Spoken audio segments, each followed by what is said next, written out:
America 13 মাসে বছর ঘোষণা করতে পারেনি। ইংল্যান্ড, অস্ট্রেলিয়া, ইউরোপিয়ান কোন দেশ, পৃথিবীর কোন দেশ কখনো 11 মাস অথবা 13 মাসে বছর ঘোষণা করতে পারেনি। পারছেন কতদিন? না, 12 মাসে।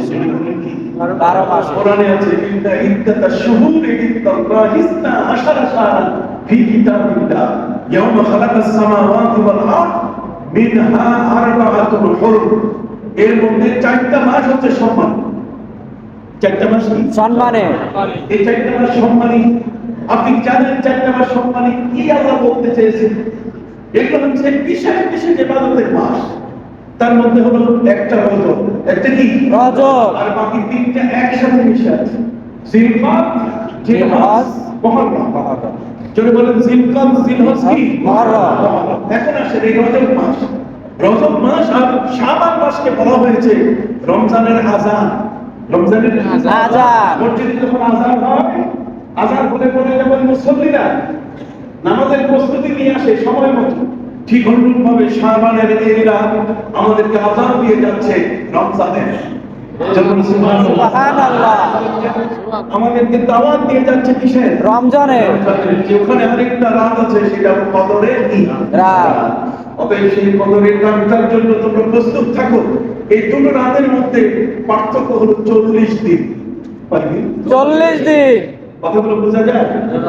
কতদিন? 40 দিন। এই 40 দিনের মাথায়, 40 দিনের মাথায় বড় তো বলে 40 করে যায় নাই, কোন মানুষ মারা গেলে 40 দিনে খাওয়ানো যায় নাই, 40 করে যায় নাই, চেহারা যায় নাই, কত শব্দ বলে।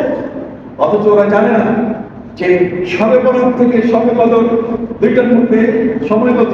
40 দিন। হযরত ইউনূস নবী মাছের পেটে ছিলেন কত? 40 দিন।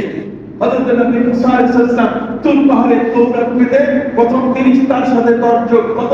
40 দিন। আমার নবীজি হেরা পর্বতে ধ্যানে মগ্ন ছিলেন, তাহাজ্জুদ করেছিলেন, সেখানে কত? 40 দিন। শব্দ 40। কথা বলেন, এইজন্য আমরা 40 এখন, এইজন্য আমরা 40 দিনে দোয়া করি। 40 সংখ্যাটার মধ্যে আল্লাহ পাক রব্বুল আলামিন বরকত রেখে দিয়েছে। সুবহানাল্লাহ, সুবহানাল্লাহ, বরকত। আমাদের আলেম ওলামা, পীর মাশায়েখ, এই সমস্ত মহান ব্যক্তি যারা, তারা গবেষণা করেছেন যে এই বিষয়গুলোর ভেতরে অন্তর রহস্য, ভিতরে কি লুকিয়ে আছে, তারা লুকানো মালিকগুলো বের করে দিয়েছে। ওই জন্মান্ধ ব্যক্তিরা চোখে দেখে না, এই নারদামির দুষ্টি চোখে দেখে না। কথা বুঝতে পারছেন? তারা এটাকে ধ্বংস করার জন্য চেষ্টা করছে। আমি অবশ্যই আপনারা শ্রদ্ধাভাজন আমার মহাসচিব মহোদয়, তিনি আমাকে বলেছেন বর্তমান সময়কালে এই বিষয়গুলোকে যদি আমরা আলোচনায় না আনি, তাহলে আমাদেরকে তারা ধ্বংস করে ফেলবে। ঠিক। শবে বরাত পালন করতে হবে। শবে বরাত আমরা পালন কি করব? প্রথম আসমানে এসেছেন, প্রথম আসমানে আসার ঘটনা আমরা নিজে মানাই করি না। আসুন, 8টা হাদিস আছে এর উপর। কয়টা হাদিস? 8টা। পৃথিবীর মধ্যে হাদিসের যে কিতাবগুলো আছে, হাদিসের কিতাবের মধ্যে সহিহ মুসলিম, বুখারী, তিরমিজি, আবু দাউদ, ইবনে মাজাহ, নাসাই। সহিহ মুসলিম, বুখারী, তিরমিজি, আবু দাউদ, ইবনে মাজাহ, নাসাই। আমি প্রমিনেন্ট 6 ইমাম, এদের উপরে আমি পিএইচডি করেছি, ডক্টরেট করেছি আমি এই 6 জনের। সুবহানাল্লাহ। আমি তাদের হাদিসগুলোকে তন্ন করে খুঁজে ফিরেছি। তাদের হাদিসের ভিতরে কোথায় কি আছে কথা বলেন? ঠিক। একেবারে চোখ লাগাই আমি দেখার চেষ্টা করেছি যে 6 জন ইমাম তাদের জীবনের গবেষণাগুলো কি ছিল, এই হাদিসগুলোকে তারা লিখবেন কোন পর্যায়ে, এর মানে এই সব বিষয়গুলোর উপরে আমি কিন্তু পিএইচডি দিয়েছি। কথা বুঝতে পারছেন? আল্লাহর মেহেরবানি, আল্লাহর বিশেষ মেহেরবানি কি এমন একটা জটিল বিষয়ের উপরে আমার ডক্টরেট করেছি। সুবহানাল্লাহ। দোয়ার জন্য আপনাদেরকে বললাম, না হলে এই কথা আমি বলতাম। সম্মানিত সুধী বন্ধুরা, আপনারা দেখেন যে এই 76টার 6খানা হাদিস, এই 6খানা হাদিসের লেখক যারা, তারা হলেন এমন ব্যক্তি ইমাম বুখারী শরীফ লিখতেন নবীর রওজায় বসে 16 বছর। তিনি বললেন ওয়াল্লাহি মা সাল্লাতু হাদিসান ইল্লা তাসাল্তু ওয়া সাল্লাইতু রাকাতাইন। খোদার কসম, আমি একখানা হাদিসও বুখারীতে লিখি নাই, যতক্ষণ পর্যন্ত আমি গোসল করি নাই, 2 রাকাত নামাজ পড়ি নাই, নবীজিকে জিজ্ঞাসা করি নাই, ততক্ষণ পর্যন্ত একটা হাদিস আমি লিখি নাই। সুবহানাল্লাহ। সেই ইমাম বুখারী তিনি হলেন 6 লক্ষ হাদিসের হাফেজ, আর ইমাম তিরমিজি হলেন 4.5 লক্ষ হাদিসের হাফেজ। ইমাম তিরমিজি রাহমাতুল্লাহ আলাইহি তার কিতাবখানা বুখারীর কাছাকাছি। এটা হচ্ছে বুখারীটাও জামে আর তিরমিজিও জামে। জামে কেন? 8টা জিনিস যদি কোনো কিতাবের মধ্যে থাকে তাহলে সেটাকে জামে বলে। যেমন বুখারীতে তাফসীর আছে, কোরআনের তাফসীর, হাদিস দিয়ে তাফসীর। তিরমিজিতে কি অনুরূপভাবে হাদিস দিয়ে কি আছে? তাফসীর আছে, কিতাবুত তাফসীর। আপনাদেরকে বোঝাতে আমার একটা জটিলতা আসবে যে তোমরা টাইমের কামের ছাত্র সালাত বিছানা চলো। সম্মানিত সুধী, এই দুটো মিল থাকার কারণে ইমাম তিরমিজি ইমাম বুখারীর পাশাপাশি আরেকটা বড় সম্পর্ক হলো যে ইমাম বুখারী হলেন ইমাম তিরমিজির উস্তাদ, আর ইমাম তিরমিজি হলেন ইমাম বুখারীর উস্তাদ। দুইজনে একে অপরের কাছ থেকে হাদিস লেনদেন করছে। কিন্তু ইমাম মুসলিম কোনোদিন হাদিস লেনদেন করেন নাই। উনি ইমাম বুখারীর থেকে হাদিস নিয়েছেন, কিন্তু সহিহ মুসলিমের মধ্যে ইমাম বুখারীর একটা হাদিসও নাই, উস্তাদের একটা হাদিসও তিনি রাখেন নাই। কথা বুঝতে পারছেন? জি। এগুলো একাডেমিতে আলোচনা, এখানে এটা বলার আমি প্রয়োজন মনে করি না। আমি যতটুকু মনে করি সেটা হলো যে ইমাম তিরমিজি কে ছিলেন একটু বোঝাই, তারপর বাকি। ইমাম তিরমিজি তার জীবনের শেষ বয়সে 10 বছর তিনি অন্ধ ছিলেন। 10 বছর কি ছিলেন? অন্ধ ছিলেন। তার তিরমিজ হচ্ছে উজবেকিস্তান। উজবেকিস্তানের পাশে যেখানে আমাদের শ্রদ্ধেয় মহাসচিব মহোদয় সেখানে গিয়েছেন। ইমাম বুখারী এই 6 জন হাদিসের লেখক যারা সবাই কিন্তু আরব বেল্টের বাইরে। আরব বেল্ট মানে আরবের মধ্যে কেউ না, কেউ আরাবিয়ান না, এরা পার্সিয়ান। কথা বুঝতে পারছেন? যেমন ইমাম মুসলিম ইবনে হাজ্জাজ আল-কুশাইরি, আমি তার মাজার জিয়ারত করে আসলাম। সুবহানাল্লাহ। হযরত ইবনে মাজাহ, এরা সবাই এই আরব বেল্টের বাইরে। হযরত ইমাম তিরমিজি তিনি উজবেকিস্তান, এই যে কাজাকিস্তান, সিস্তান, ইমাম আবু দাউদ সিস্তানের মানুষ। এই রাশিয়ার পেটের ভিতরে যে বেল্টটা আছে এই বেল্টের মধ্যে তারা। ইমাম তিরমিজি তার জীবনে তিনি 4.5 লক্ষ হাদিসের হাফেজ। জীবনের 10 বছর তিনি কি ছিলেন? অন্ধ ছিলেন। অন্ধ মানুষটি তিনি হজে যাচ্ছেন, তার মার্কাম তার যানবাহনের জন্য যানবাহনে সওয়ার হয়ে যখন তিনি যাচ্ছিলেন, তার বাড়ি থেকে প্রায় 150 কিলোমিটার অতিক্রম করার পরে এই অন্ধ মানুষ তিনি তার সাথীদেরকে বলছেন যে তোমরা এখানে এই সওয়ারিটা, এই যানবাহনটা এখন থামাও। তারা জিজ্ঞাসা করলেন কেন? ও এখানে এই কারণে থামাবে যেখানে একটা গাছ আছে, গাছের ডাল নিচু হয়ে আছে, অতএব মাথা নিচু করে যেতে হবে, নাহলে তোমাদের মাথা ফেটে যাবে।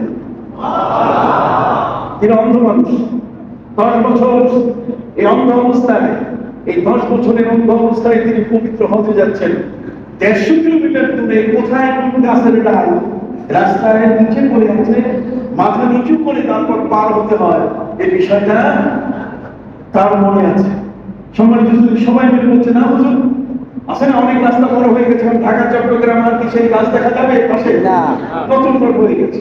আপনি ঢাকা পাওয়া এক্সপ্রেস হয়ে, কথা বুঝতে পারছেন? সম্মানিত সদীকারী একদম নতুন রাস্তা হওয়ার কারণে সেই গাছ নাই, কিছু নেই।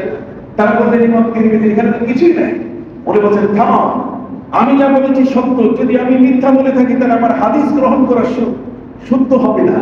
কাজে তোমরা আশেপাশের লোককে জিজ্ঞাসা করে যেখানে আসলে ছিল কিনা। পার্শ্ববর্তী লোককে জিজ্ঞেস করা হলো, তারা বললেন হ্যাঁ, এখানে একটা গাছ বহু আগে ছিল, ডালগুলো নিচে থাকার কারণে বলে যানবাহন পার হওয়ার সময় তার সোয়ারি আরোহী যারা তারা মাথা নিচু করে রাখতেন। সেই ইমাম তিরমিজি যিনি তার হাদিসের তিরমিজি শরীফের সর্বশেষ যে হাদিস, ইমাম তিরমিজির সর্বশেষ হাদিস খানা এই কারণে বলতেছি যে তার হাদিসের প্রতি আপনার কতটুকু গ্যারান্টি, তার হাদিসের মধ্যে কতটুকু শক্তিশালী ভাব আছে এই বিষয়টাকে বোঝাবার জন্য ইমাম তিরমিজি রাহমাতুল্লাহ আলাইহি তার শেষ হাদিসের মধ্যে লিখেছেন, একটা হাদিস দিয়ে এসেছেন, ইন্না হাযাল হাদিসা দীন। তিনি লিখেছেন, তিনি এনেছেন যে নবী করিম সাল্লাল্লাহু আলাইহি ওয়াসাল্লাম বলেছেন যে নবীজির হাদিসগুলোই হলো তোমার ধর্ম। সুবহানাল্লাহ। তুমি যদি ধর্ম পেতে চাও, তুমি যদি মনে করো আমি দিন, আমি ধর্ম নিব, তাহলে ধর্ম নিতে গেলে তোমার নবীর কি নিতে হবে? হাদিস নিতে হবে। একটা দুষ্ট মানুষ যারা আহলে কোরআন, যারা ওই আমেরিকার কোনায় বসে কোন ব্যাংকের মতো বক্তব্য দেয়, কথা বলছে যে কোরআন ছাড়া হাদিস মানা যাবে না। কথা বলেন ঠিক এরা আমার নবীর প্রতি তাদের আস্থা নষ্ট করে দিচ্ছে। ঠিক কত ধরনের যে ফিরকাদার শেষ নাই, খালি সবে কোরআনকে বেদাত করা, কোরআন এরপরে হাদিসও নাই। কথা বুঝতে পারছেন? ঠিক সম্মানিত সুধী, ইমাম তিরমিজি রাহমাতুল্লাহ আলাইহি সেই তিরমিজি শরীফ, সেই তিরমিজি শরীফের শেষ হাদিস খানা হলো ইন্না হাযাল হাদিসা দীন, এই নবীর হাদিস হলো ধর্ম। অতএব ফানজুরু আম্মান তাখুযুনা দীনাকুম, যার কাছ থেকে ধর্ম শিখতে থাকে একটু দেখে দিন। তাহলে যে ব্যক্তি নবীজির এই একটা হাদিস দিয়ে তার কিতাবের ফিনিশিং টানবে, কথা বলেন এই কিতাবটার সমাপ্তি টানবে, তার হাদিসের মধ্যে কি কোনো গোলমাল আছে? ইমাম তিরমিজি রাহমাতুল্লাহ আলাইহি এই হাদিস গ্রন্থ জামি তিরমিজির বা সুনান তিরমিজির 156 পৃষ্ঠার মধ্যে হাদিস এসেছে। হযরত আম্মা আয়েশা রাদিয়াল্লাহু তাআলা হাদিস, হযরত আলী রাদিয়াল্লাহু তাআলা হাদিস সেখানে আছে। হযরত আলী রাদিয়াল্লাহু তাআলা তিনি বর্ণনা করেছেন, নবী বলেছেন ইযা কানাত লাইলাতুন নিসফি মিন শাবান ফাকুমু লাইলাহা ওয়াসুমু নাহারাহা فإن الله يغفر لأكثر من عدده أكثر من عدد الشعر بني كلب وغنم كلب। হাদিস শরীফের মধ্যে এসেছে, ইমাম তিরমিজি রাহমাতুল্লাহ আলাইহি তিনি হাদিস বর্ণনা করছেন হযরত আলী বরাত দিয়ে যে নবী করিম সাল্লাল্লাহু আলাইহি ওয়াসাল্লাম বলছেন ইযা কানাত লাইলাতুন নিসফি মিন শাবান, যখন শাবান মাসের 14 তারিখ দিবাগত মধ্যবর্তী রাত চলে আসবে, ফাকুমু লাইলাহা রাত ভর ইবাদত করবে, ওয়াসুমু নাহারাহা দিন ভর রোজা রাখবে। সুবহানাল্লাহ সুবহানাল্লাহ। নবীর হাদিস এত বড় একজন মুহাদ্দিসের কি মিথ্যা হাদিস জানতে পারেন না, আল্লাহ বলতেছেন যে না এই হাদিস মানা যাবে না, তাহলে কি তোমার কথা মানবো না তোমার দাদার কথা মানবো? কথা বলেন ঠিক আমি উদাহরণ ঠিক এভাবেই দিই যে মৌলবীরা বলে 20 টাকার তারাবি নাই, আছে কয় টাকা? 8 টাকা। 8 টাকার তারাবির কোন হাদিস তারা আজ পর্যন্ত দেখাতে পারেনি, আজ পর্যন্ত দেখাতে পারে না। নবী করিম সাল্লাল্লাহু আলাইহি ওয়াসাল্লামের পরে 1240 বছর পর্যন্ত, কত? 1240। আমি হিসাব করলাম, আপনারা দেখেন 1240 বছর পর্যন্ত পৃথিবীর সমস্ত মানুষ 20 টাকার তারাবি করেছে। নবীর যুগ থেকে নিয়ে 1240 বছর পর্যন্ত এই পৃথিবীর জমিনে কোথাও 8 টাকার তারাবি পৃথিবীর কোন ভূখণ্ডে কোন মসজিদের ইমাম কখনো আদায় করে নাই। 1240 এর পরে নাসিব রেফাই নামে একজন ব্যক্তি এটা আবিষ্কার করল। তার মানে বাসকে রেল লাইনের উপরে উঠাই দিল, বাসকে উঠাই দিয়েছে কার উপরে? রেল লাইনের উপরে। রেল লাইনের উপরে। তার মানে অচল অবস্থা, তাহাজ্জুদের নামাজ ওইটা আমরা না এটাকে তারাবির নামাজ বলে চালাই দিল। তার মানে আমাদের 12 রাকাতের রুকু সিজদা শেষ করে ফেলবো। জোরে বলেন ঠিক 12 রাকাতের রুকু সিজদা কি করে ফেলবো? শেষ করে ফেললো। শেষ করে ফেললো। এই 12 রাকাত শুধু নয়, 36 রাকাত পর্যন্ত 42 রাকাত পর্যন্ত তারাবির নামাজ আছে।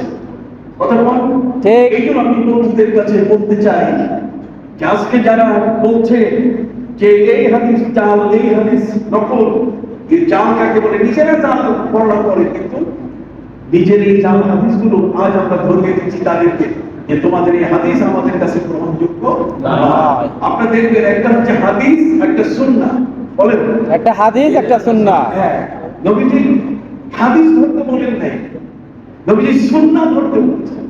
নবী করিম সাল্লাল্লাহু আলাইহি ওয়াসাল্লাম বলেছেন তারাকতু ফীকুম আমরাইন, দুটো জিনিস আমি তোমাদের মাঝে রেখে গেলাম, কিতাব আল্লাহি ওয়া সুন্নাত রাসূলি। একটা হচ্ছে আল্লাহর কিতাব, একটা তার নবীর সুন্নাহ। নবীজি বলেছেন আলাইকুম বিসুন্নতি ওয়া সুন্নাতিল খুলাফায়ে রাশিদিন আল মাহদিয়িন, তোমাদের উপরে আমার সুন্নাত এবং আমার খোলাফায়ে রাশিদিনের কি সুন্নাহ। অতএব সেই খোলাফায়ে রাশিদিনের সুন্নাত হিসাবে হযরত ওমর কি জানা মানুষ না। হযরত ওমর না। 22টি জায়গায় কোরআন নাযিল হচ্ছে, কোরআনের আয়াত নাযিল হচ্ছে নবীর সিনায়। নবীর সিনায় আসার আগে ওমরের সিনায় খবর হয়ে যায়। সুবহানাল্লাহ। ওমর এমন ব্যক্তি, কয়টা জায়গায়? আমার বলেন কয়টা জায়গায়? 22টা। 22টা জায়গায়। সেই ওমর তিনি 20 টাকার তারাবি লক্ষ সাহাবীর সামনে চালু করলেন। কথা বল, সমস্ত সাহাবী 20 টাকার তারাবি করেছেন। আর মৌলবী বলতেছে 8 টাকা। কারণ কোনটা মানবেন, মৌলবী না হযরত ওমর?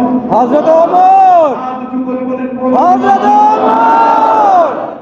তাহলে মৌলবীর কথা শুনবেন না ইমাম তিরমিজির কথা শুনবেন? ইমাম তিরমিজি। বলেন কার কথা? সিহা সিত্তা। সিহা মানে সহিহ সহিহ সহিহ। এই হাদিসের মধ্যে ভেজাল নাই, এগুলো অলরেডি গ্রান্টেড।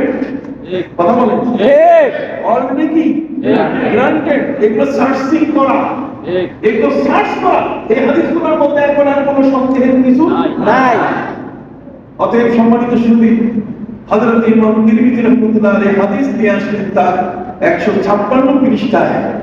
বাবু লাইলাতুন নিসফি মিন শাবান, বাবু সাওমিন, বাবু সালাতিন লাইলাতুন নিসফি মিন শাবান। তারপরে শাবান মাসের অর্ধেক মধ্যবর্তী রাতে ইবাদত করা।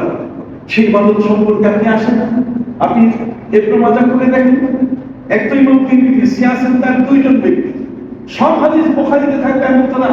আমরা আপনাকে একটা উদাহরণ দিয়েছি, যদি মাথায় রাখেন কেউ আপনাকে জীবনে ঠকাইতে পারবে না, কেউ আপনাকে ঠকাইতে পারবে না জীবনে যদি মাথায় রাখেন। সেটা কি? যে ইমাম মুসলিম, যিনি সহিহ মুসলিম লিখেছেন, বলেন না ইমাম মুসলিম যিনি কি লিখেছেন? সহিহ মুসলিম। সহিহ মুসলিম লিখতেন, যিনি তার নিজের উস্তাদ ছেড়ে দিয়ে, উস্তাদের সমস্ত হাদিস ফিরাই দিয়ে ইমাম বুখারীর খিরলিজ হলেন। খিরলিজ মানে কেটলি। কেটলি আছে না পীর সাহেবের কেটলি? জি। পীর সাহেবের কেটলি কেন বলে? পীর সাহেবের কেটলি বলে এই কারণে, আমরা তো ওযু করি ঘোলা বদলার পানিতে, ফলে ওযুর পানি গুনাহ ঝরে যায়, গুনাহ ঝরে গিয়ে আবার ওযুর পানিতে পড়ে। এই জন্য আল্লাহর ওলিরা কেটলি ব্যবহার করে, কেটলির মুখ ঢাকা। এই জন্য ওযু করলে শেষ পানিটা আর ওই ওযুর পানির মধ্যে ঢুকে না। এই জন্য বলা হয় পীর সাহেবের কেটলি। কি বলে? পীর সাহেবের কেটলি। কিন্তু প্রত্যেকটা জিনিসের পিছনে তো কারণ আছে, এর ব্যাখ্যা আছে। অতএব এই কেটলি হলেন হযরত ইমাম মুসলিম। বলা হয়েছে লাউলা বুখারী লামা ইয়াতি মুসলিম। যদি পৃথিবীর মধ্যে ইমাম বুখারী জন্ম না নিতেন, তাহলে ইমাম মুসলিমও পৃথিবীর মধ্যে আসতেন না। আপনি একটা কথা মাথায় রাখবেন যে এত বড় উস্তাদ ইমাম বুখারী, ইমাম মুসলিম গোটা জীবন তার হাদিস পড়বে, অথচ ইমাম মুসলিমের সহিহ মুসলিমে ইমাম বুখারীর একটা হাদিসও আনেন নাই। উস্তাদের একটা হাদিসও কি আনেন নাই। আমি বুঝাইতে পারছি কিনা জানি না। উস্তাদ যেই উস্তাদের কাছে আসার জন্য তিনি আরেক উস্তাদের সব হাদিস ফিরাই দিলেন, ইমাম বুখারীকে গ্রহণ করলেন। ইমাম বুখারীকে গ্রহণ করার পরে ইমাম বুখারীর কিছু হাদিস ছাত্রের কিতাবের মধ্যে থাকা উচিত ছিল কিনা? ছিল। কিন্তু একটা হাদিস আপনি দেখাতে পারবেন না। এটা আমি চ্যালেঞ্জ দিই, আমি আপনাকে চ্যালেঞ্জ করলাম। এটা তো ইয়েতে যাবে, ইউটিউবে যাবে। আমি চ্যালেঞ্জ করলাম সারা পৃথিবীর সমস্ত ওই ধরনের স্কলার যারা মাওলানা শব্দের বিরুদ্ধে শায়েখ শব্দ যোগ করে দিয়েছে, যারা ওই শব্দগুলোকে ধ্বংস করার জন্য নতুন ভাবে পায়তারা শুরু করেছে, তাদের কাছে আমি প্রশ্ন করতে চাই যে সব কি বুখারীতে থাকবে, সব কি মুসলিমে থাকবে? ইমাম মুসলিমের মধ্যে তো ইমাম বুখারীর একটা হাদিস নাই, ইমাম বুখারীর মধ্যে ইমাম মুসলিমের একটা হাদিস নাই। তবে ঘটনা ঘটেছে কি, যে ইমাম বুখারী যে হাদিস খানা বর্ণনা করছেন তার কিতাবে, ইমাম মুসলিমও তার কিতাবে এই হাদিস খানা বর্ণনা করছেন আলাদা আলাদা, কিন্তু ওস্তাদ শাগিরদের না। এই জন্য দুইটা মিলে গেছে, এটার নাম হলো মুত্তাফাক আলাইহি। একসাথে মিলে গেছে দুইজনের হাদিস। সুবহানাল্লাহ বলেন। সুবহানাল্লাহ। এই জন্য বলতে চাই, ওরা বলে এটা বুখারীতে নাই, এই শবে বরাতের কথা বুখারীতে নাই, ওরা বলে শবে বরাতের কথা মুসলিম শরীফে নাই। তো আমরা বলবো যে মুসলিম শরীফে তো বুখারীর হাদিসও নাই। কি ঠিক? আপনার ফাইটার হবেন, ফাইটার বুঝেন আমি কি বলতেছি আপনাদেরকে? আমি আপনাদেরকে বলতেছি যে হযরত ইমাম মুসলিমের মুসলিম শরীফে যদি ইমাম বুখারীর হাদিস না থাকে, তাহলে সহিহ মুসলিম আর সহিহ বুখারীতে তিরমিজির হাদিস থাকবে কেন? ঠিক। তিরমিজির হাদিস থাকবে না তো বাধ্যতামূলক না। না। ওরা আপনাকে ধোঁকা দিবে যে শবে বরাতের হাদিস তো মুসলিম শরীফে নাই, শবে বরাতের হাদিস তো বুখারী শরীফে নাই। তো বুখারীতে নাই, মুসলিমে নাই, তখন উল্টো বলবেন যে বুখারী মুসলিমে নাই, তাহলে বলবেন যে বুখারীর কি হাদিস মুসলিমে আছে? ঠিক। মুসলিম শরীফের হাদিস কি বুখারীতে আছে? ঠিক। ঠিক।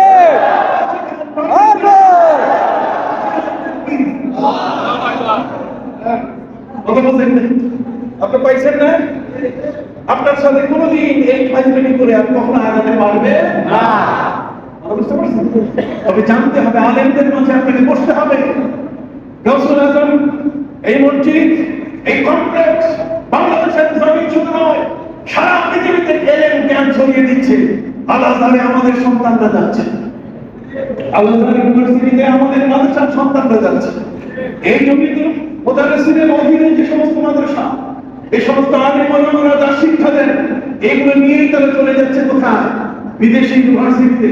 আর সেখানে নাম করে তারা আসতেছে, এখানে কোরআন পড়তেছে, আর আরব আমিরাতে ফার্স্ট হয়ে আসতেছে।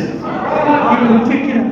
এই যে আপনারা অবশ্যই গর্বিত, এই দেশের নাগরিক, গর্বিত পিতা, গর্বিত মাতা, এতে কোনো সন্দেহ নাই। আমি যে বিষয়টি আপনাদের সামনে তুলে ধরেছি, আপনি কি সেই বিষয়টা বুঝতে পারছেন? এখন আসেন, আর এই মুক্তির নীতিতে যেটা নাই সেটা একটা মাথাতে আছে। কোথায় আছে? ইবনে মাজাহ শরীফে আছে। হযরত আয়েশা রাদিয়াল্লাহু তাআলা তিনি বলেন, ফাকাত রাসূলুল্লাহ সাল্লাল্লাহু আলাইহি ওয়াসাল্লাম লাইলাতান ফাখারাজতু ফাইদাতু বিল বাকি। দেখেন, আমাদের আয়েশা বলেন যে আমার ঘরে নবীজি আজকে রাত কাটাবে। আজকে নবীজি আমার ঘরে কি কাটাবে? রাত কাটাবে। আপনার কথা বলতেছে না, বিরক্ত হইছেন না? মা আয়েশা বলতেছে আজকে আমার ঘরে রাত কাটাবে। নবীজি রাত কাটাবে, সিরিয়ালে নবীজি আজকে আমার। আমি বুঝাইতে পারছি কিনা? জি। সিরিয়ালে নবীজি আজকে কি আমার আমার ঘরে তিনি থাকবে, আমার ঘরে তিনি রাত কাটাবে। কিন্তু আমি নবীকে খুঁজলাম, আমি অপেক্ষা করলাম, নবী নাই। নবী আমার ঘরে আসতেছেন, নবী না আসার কারণে তখন আমার দায়িত্ব হলো, যেহেতু আমার ঘরে তিনি আজকে মেহমান, কাজে আমার দায়িত্ব হলো তার নিরাপত্তার ব্যাপারটা নিশ্চিত করা। কথা বুঝতে পারছেন? আমি আর ঘরে থাকলাম না, আমি ঘর থেকে বের হলাম তাকে তালাশ করার জন্য। তিনি তো আমার কাছে আসবেন, অতএব আমি অপেক্ষায় আমার ঘরে বসে, এই বাংলা বুঝলেন নাই? জি। আপনি আমার ঘরে বসে অপেক্ষা, অতএব অপেক্ষার পরে অপেক্ষা। তারপর নবী আমার কাছে ঘরে গেলেন না, আসলেন, তখন আমার দায়িত্ব হলো ঘরের বাইরে গিয়ে তাকে কি করা? তালাশ। আমি আরবের মধ্যে কোথায় তালাশ করি? একটা তালাশের জায়গা যে নবী হয়তো অন্য স্ত্রীদের ঘরে, কারো না কারো ঘরে তিনি আছেন। ঠিক।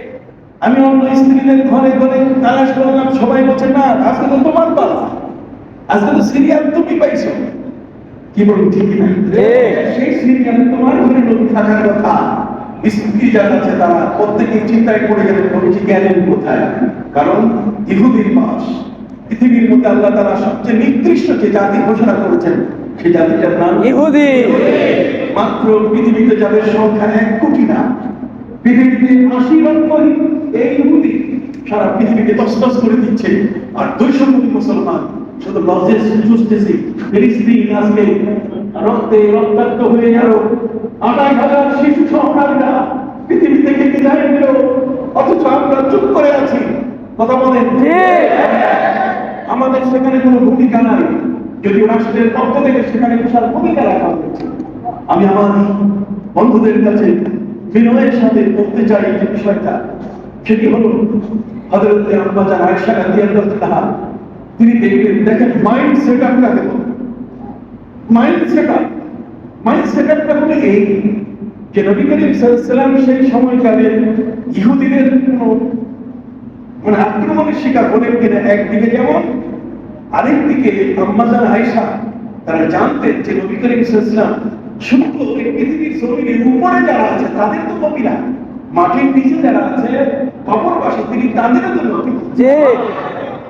এই জন্য আমাদের নবী করিম সাল্লাল্লাহু আলাইহি ওয়াসাল্লাম তিনি মাঝে মধ্যে তিনি বাকি উলগারকাত জান্নাতুল বাকি মদিনার সেই কবরস্থানে তিনি ওখানে যেতেন। তার মানে নবীজির সেই দায়িত্ব উপরের উম্মতকে যেমন সেভ করা, নিচের উম্মতকে কি সেভ করা। আপনি বুঝতে পারছেন? জি। আপনি বলবেন যে হুজুর সেভ করা মানে কি? আসলে আমি আপনাকে বুঝাই দিই। সেভ করা হলো আলী ইবনে আব্বাস রাদিয়াল্লাহু তাআলা আনহু قال مر رسول الله صلى الله عليه وسلم على قبرين فقال وما يعذبان في كبير أما أحدهما يمشي بالنميمة وأما الآخر لا يستتر من القول الآخر হযরত আব্দুল্লাহ ইবনে আব্বাস রাদিয়াল্লাহু তাআলা তিনি বলেন একদিন নবীজি মরুভূমির উপর দিয়ে তার নাগায় আসওয়াদ যানবাহনের উপরে বসে তিনি যাচ্ছেন। আপনি জানেন আমরা যত গাড়ি চালাই এই শহরের মধ্যে একটা রিকশা চালকও হ্যান্ডেল ধরে, কথা বলে না? জি ঠিক। হ্যান্ডেল ধরে। আপনি সদরঘাট থেকে গুলিস্তান পর্যন্ত যে ঘোড়ার গাড়িগুলো সেখানেও কিন্তু লাগাম ধরে। ওই যে লাগাম ধরে রাখে, ঘোড়ার লাগাম ধরে রাখে কিনা ধরে। ঠিক অনুরূপভাবে টয়োটা কার সহ যতগুলো যাত্রী চলছে সবখানে কি আছে? লাগাম আছে। এমনকি আকাশের যে বিমান সেখানেও কি আছে? হ্যান্ডেল আছে। এই হ্যান্ডেল ঘুরাইলে আসতে করে বিমানটা খাই। কথা বুঝতে পারছেন? জি পৃথিবীর মধ্যে মানুষ যখন এই যানবাহন চালায় তখন তার হ্যান্ডেল থাকে, কিন্তু আমার নবী জীবনে কোনোদিন ওই উটের পিঠে চলে তাকে কখনো বলেন নাই তুমি টাইটে যাও বামে যাও। নবীজি পুরা তার লাগাম ছেড়ে দিয়ে রাখতেন। আল্লাহ যেদিকে ওই উটটাকে নিয়ে যেতেন নবী সেখানে যেতেন। সুবহানাল্লাহ। নবী কোনোদিন উটের লাগাম ধরে খোঁচা মারেন নাই। সুবহানাল্লাহ। সুবহানাল্লাহ।